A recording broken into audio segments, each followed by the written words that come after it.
पहले कंगना, ब्रजभूषण हरियाणा चुनाव में अपने ही नेताओं के बयान कैसे बढ़ा रहे बीजेपी की मुश्किलें।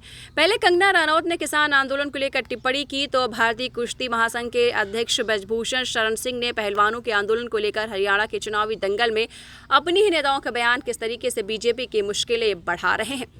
हरियाणा चुनाव में भारतीय जनता पार्टी यानी बीजेपी के नेताओं के बयान की ही पार्टी की मुसीबतें बढ़ा रहे हैं।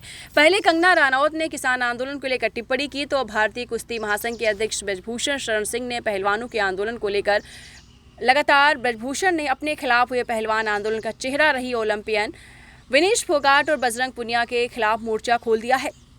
विनेश, आपको बता दें, बजरंग के कांग्रेस में शामिल होने के बाद से ब्रजभूषण इन दोनों को लेकर लगातार तल्ख बयान दे रहे थे। कंगना के बाद अब ब्रजभूषण के बयानों पर बीजेपी नेतृत्व को लगाम लगानी पड़ी है।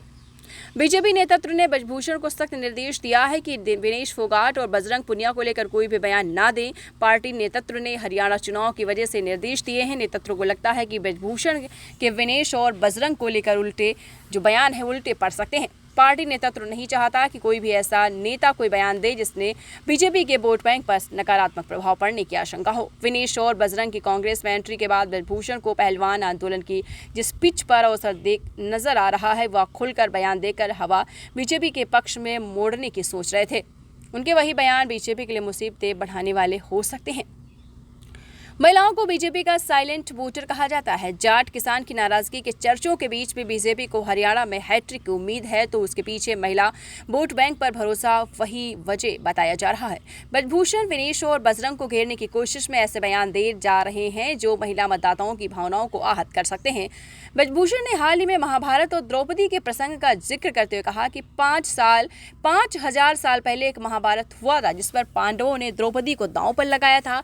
आज पुनः भूपेंद्र हुड्डा ने हरियाणा चुनाव के लिए हमारी हरियाणा की बहन बेटियों को दांव पर लगा दिया और जो मुख्य किरदार के रूप में आया वह विनेश फोगाट बजरंग पुनिया थे। उन्होंने बजरंग पुनिया पर हमला बोलते हुए कहा कि बजरंग पुनिया की क्या हैसियत है जो मुझसे बात करेंगे। जिस आदमी ने अपनी पत्नी का इस्तेमाल किया केवल कुश्ती संघ के पद के लिए राजनीति और कांग्रेस के लिए अपनी पत्नी का इस्तेमाल कर दिया। विनेश भी महिला है और ब्रजभूषण के ऐसे बयान महिला पॉलिटिक्स की पिच पर बीजेपी को असहज कर सकते हैं। गौरतलब है कि हरियाणा में कुल 2,02,24,958 मतदाता है। इनमें से 1,07,11,926 पुरुषों के मुकाबले 95,12,574 महिलाएं हैं। ब्रजभूषण ने कहा कि विनेश ओलंपिक में जाने की हकदार ही नहीं थी। उसने ओलंपिक में दूसरे खिलाड़ी का हक छीना था। जिस लड़की ने उसे ट्रायल में हराया था उस लड़की का हक छीनकर हंगामा खड़ा कर ओलंपी बन गई। इसलिए उसके साथ जो हुआ अच्छा हुआ और वह इसी की हकदार थी। तो इन सब चीज़ों पे लगातार आपको बताते चलें जो ब्रजभूषण हैं वो बीजेपी को दांव पर लगा रहे हैं।